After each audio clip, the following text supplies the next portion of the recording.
Hello and welcome to Ghassan Aboud's Holding Podcast. Today's subject is From Bean to Business, and I'm here joined by Mohammed Ashar from Grandiose, leading the coffee business.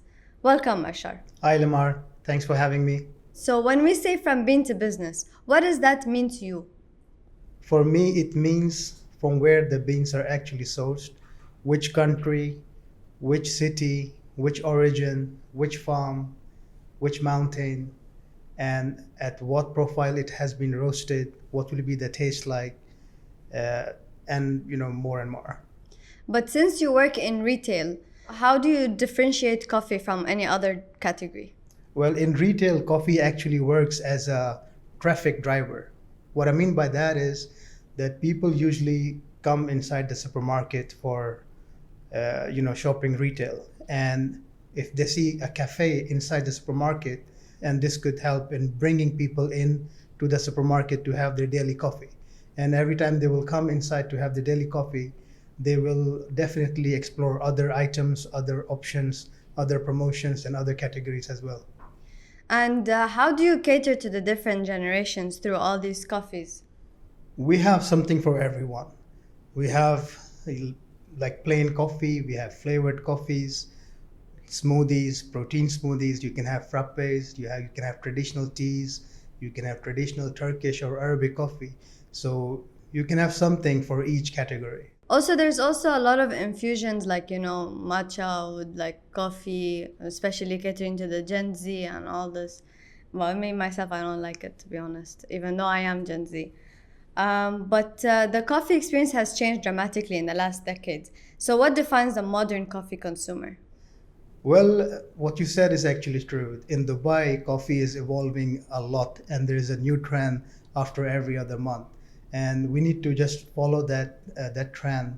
It could be different flavors, it could be different, uh, you know, roasting profiles, and what I see different now is the consumer was not so curious about the coffee, but nowadays the customer are very curious. They want to know from where their coffee is coming from, what is their roasting profile, what is the taste like. So it's good to cater these kind of customers. No, I totally agree. Like even when I was with my parents, I never heard them like talking about whether it was Ethiopian or Brazilian or Colombian. But nowadays, I think people are more educated regarding the coffee. Okay, so since Eid is around the corner, so coffee becomes central in gatherings. So, and how do you see coffee connecting with cultures? Like you said, Limar, coffee is essential in gatherings. In any group, coffee is used as a welcome generosity beverage in any conversation, and we in business have to cater those needs as well. So for Eid, we have seasonal offering, we have gift items, and we have profiles which is matches the theme of Eid. Yeah, even for me, for my family as well, and my friends, also coffee is a very big thing in our culture. So I want to ask you, what's the biggest misconception about running a coffee business? The coffee business depends on a perfect taste. Uh, and this is as per my experience that it's not just the taste, it's again everything related to the farming, to producing, to the cup score of the beans, to how well it was roasted, uh, as well as the team across all the cafes. It has to be consistent in taste. The machine has to be right calibrated, and it has to be calibrated against the profile of the beans. So there are many small, steps and stages to deliver the exact taste that you want to give. And it's not just the recipe. It's not just a recipe that we see in Instagram. And before you launch a product, how do you decide that this product should be launched? Like, do you do tastings or do you do like, We study our demographics. We see what kind of customers are coming in the supermarket and what kind of product profile they're lean towards. And of course, we take their feedback, which is very important for us. And before we launch any new recipe or any new product, we do a week survey, we do a week sampling and gather feedbacks. And in some cases, we go back in the lab and do some R&D and change the taste as per the demographics. Yeah, I mean, like, since that I agree, I did see you doing it a lot in the office, because we work in the same office. So thank you Yeah. for providing me with all those samples to try. So, what leadership lesson has coffee taught you? One thing which I can directly straight away think of is small steps or consistent small steps, gives results. And the same in coffee. Like I mentioned earlier, there are so many uh, steps in from beans to the cup that any step which you change will completely change the profile of the coffee. Like when we are roasting it, we are roasting it at a certain level of heat, and the surface has to be a certain level. The temperature has to be on certain level. The water intake has to be at a certain level. Any change we do will completely change the profile of the coffee. And the same we do in the business with the team that we have, that daily small actions, consistent actions definitely give natural outcomes. And from your experience, like when you look at the future, how do you think coffee will be? Do you think it will stay as authentic as an espresso and a Turkish coffee and a nice Arabic coffee, or is it gonna mold into more creations that it might lose its authenticity and like its actual like core being? It's very surprising to see that now actually people are going back to the original roots of coffee.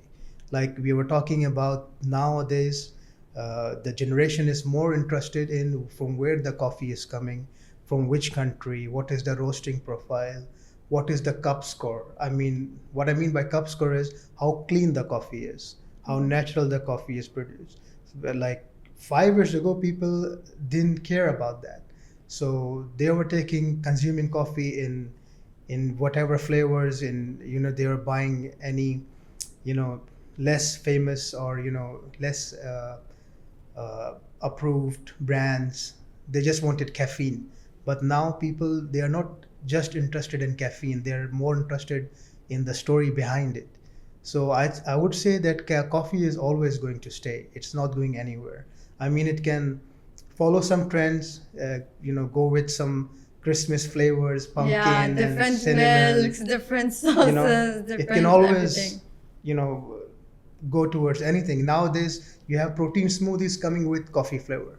So coffee has that strength to integrate into any flavor Yeah, and I then go back to agree. its roots. Even now, I heard about mushroom coffee. Yes, so we recently launched it actually, coffee with mushroom, which is good for your neurons. It has cordyceps mushroom, which is good for the lungs, for the better oxygen intake. So it's there's like no stopping. I Yeah, mean, I agree. I think also coffee is becoming a superfood in some way or another, especially like the mushroom, like coffee. yeah, it depends what kind of ingredients of coffee you are taking. I mean, there is facts given by uh, doctors and uh, supplement, what do you call them, health coaches, that pure coffee actually have a lot of health benefit. But it has to be pure. It Yeah. has to be, for example, cup score above 85%. And only 2% of the whole world's coffee is actually specialty coffee. And we are proud. I mean, I'm very proud to say that our coffee is specialty. Like all the origins that we bring in from Ethiopia, Colombia, Brazil, El Salvador, they're all above 85, 84 cup score. That's very good. I'm very proud as well. We are, yeah, I mean, I will be not shy to say that in UAE we are the only retail supermarket serving high-end specialty coffee. Yeah, and single Yeah. origin. Okay. This you cannot expect from any commercial cafe. Of course. Even though we serve specialty coffee, this does not mean that we are far away from the trends that are happening. Absolutely not. Uh, One advantage that we have is all our supermarkets are in the community, and we are very much active and involved with the community. We take their feedbacks. We see what demographics are coming inside the supermarket. We also see what's the trend happening around the world, and we follow that. We have, we keep on changing the menu after every 1 month, 2 month, and we have our basic, the specialty coffee. You have your cappuccino, the very basic one, the flat whites and lattes there. But then after every 2 months, 1 month, we have different flavors like LTOs, limited time offers, and that's a good way to get feedback from the community, that what item is actually selling and what item are actually becoming popular, and then we add those in our basic menu. So there's how we keep on testing it. So because we have Grandiose Select and Grandiose Supermarket, how does the coffee differ from both of them? It actually, the base are same. We are serving a specialty coffee in the supermarket, and we have a specialty coffee in Select. The lux it give us in Select is that it actually, you will have the ambience of cafe.